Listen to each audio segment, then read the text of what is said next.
Civilization. How and why did it begin?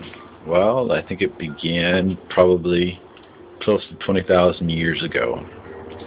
And I believe how it began was when we started gathering things, gathering nuts, curing meats, smoking them. So we had a surplus. We didn't have to go out every day. And so we could relax and reflect and think about our day and what we wanted to do tomorrow. And that, ladies and gentlemen, was the beginning of civilization and disposable income.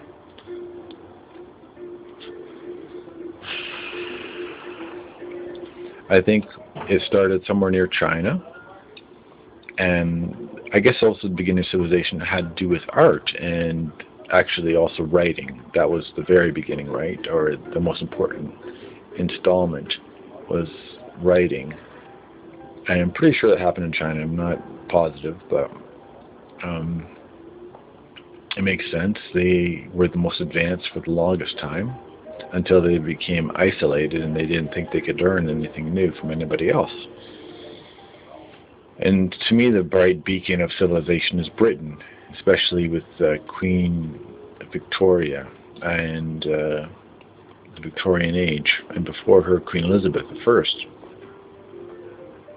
So what does it mean to be civilized? Well, I think what it means is to have your emotions subject to you so that you don't have to act upon them, especially anger and especially sexual urges. Those bring us back to the tribal age when we acted on every whim, right? And in the tribal age, you didn't keep anything to yourself, either materially or emotionally, so that everybody knew all the time. And there was a balance, and always maintained a balance. And somebody was out of alignment, someone else would notice and would say something, or would do something, right, to keep them in balance and check.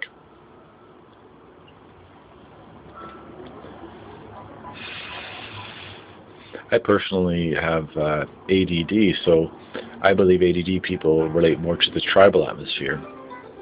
I can't keep anything inside. As you notice, when I smoke, I post everything I think about. So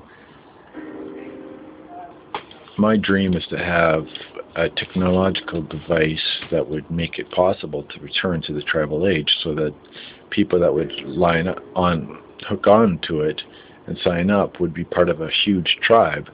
And so you'd have civilized people and you'd have tribal people. And in the tribal, there's a chief, but everyone really has the same amount of say except the chief and the medicine man or the shaman. I would hope to be the shaman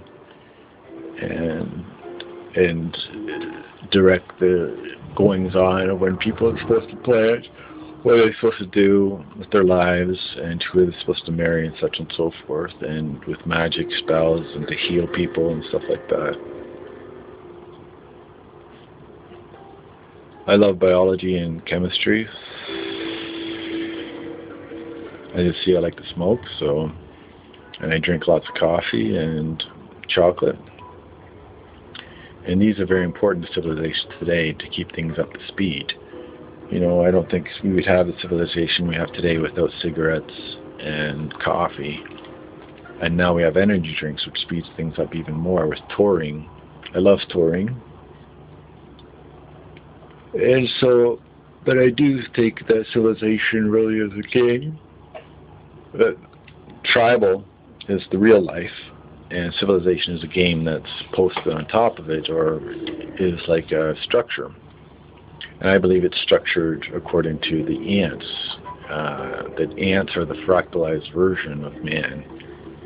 And so, if you ever want to see what we are really, in essence, look at an ant colony, and you'll see.